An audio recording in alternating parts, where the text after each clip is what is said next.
Deal to free hostages held in Gaza. It comes as the Israeli Prime Minister underwent surgery for a hernia last night. Our correspondent Graham Satchell has more.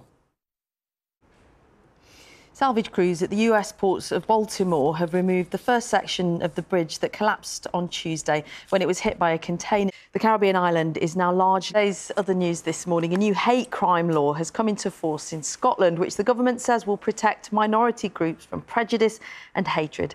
The Association of Scottish Police Superintendents has warned that officers could face a huge increase in reports of crimes. Our political correspondent David Wallace-Lockhart joins. 16 minutes past 6. Now, a burial crypt close to the resting place of Marilyn Monroe has sold for more than $150,000. Marilyn Monroe's old dress, though. Come on. It's an old dress. People pay more for Carol's dress. It's coming up to 19 minutes past 6. Now, 10 residents, including two 88-year-old pensioners, have been given 6 weeks to move out of their homes after being served no-fault eviction notices by the social housing landlord. Yes, nearly every tenant on Lake House Close in Weaverham in Cheshire has received a letter from the Cedar Care after it said they didn't meet the criteria to live there. Now, the residents say they're devastated and have nowhere else to go. Abby Jones has the details. Really worrying time for those residents. At the time now, 22 minutes past 6. Let's have a look at the front of today's newspapers, and many quotes a source saying he's responded to treatment very encouragingly. Meanwhile, The Times leads on the findings of a study by the Royal College of Emergency Medicine, which suggests that the long waits in A&E could be responsible for the deaths of up to 250 people a week. The college compiled the figures based on the high number of patients waiting for admission and the death rates associated with such delays. We'll have a look through the papers for you a little later. Let's tell you that a trip to the doctors in the past used to be something a little bit more frightening for some children, didn't it? But medical students from Bristol University, well, now they're helping primary school pupils by teaching first aid by using teddy bears.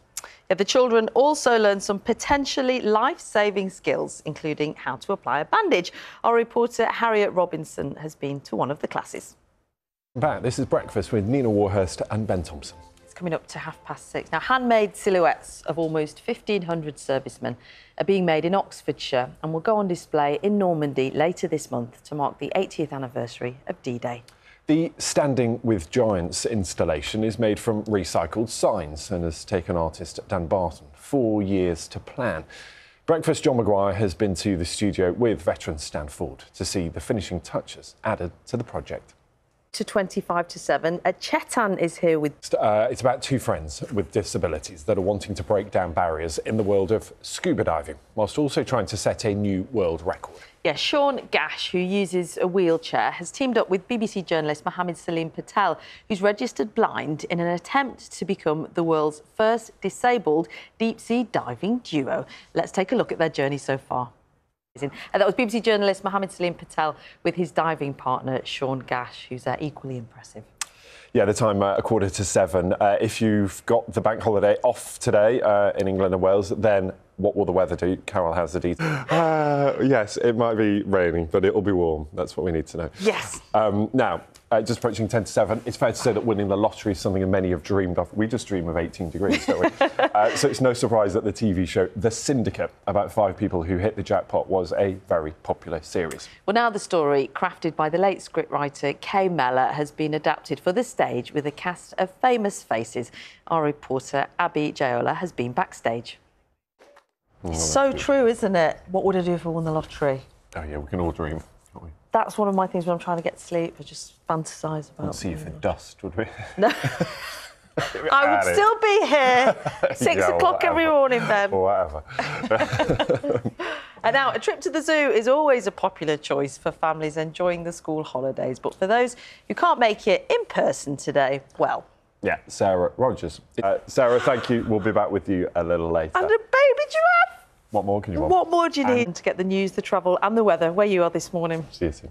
To Breakfast with Nina Warhurst and Ben Thompson. Our headlines today.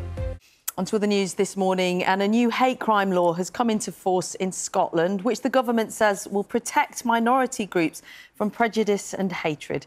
The Association of Scottish Police Superintendents has warned that officers could face a huge increase in reports of crimes. Well, our political correspondent David Wallace-Lockhart A charity which supports people affected by mental illness has said that antidepressants shouldn't be handed out to children simply because there's nothing else to offer. Tens of thousands of people in Israel have taken to the streets to protest, calling for the removal of Prime Minister Benjamin Netanyahu. They're urging the government to reach a ceasefire.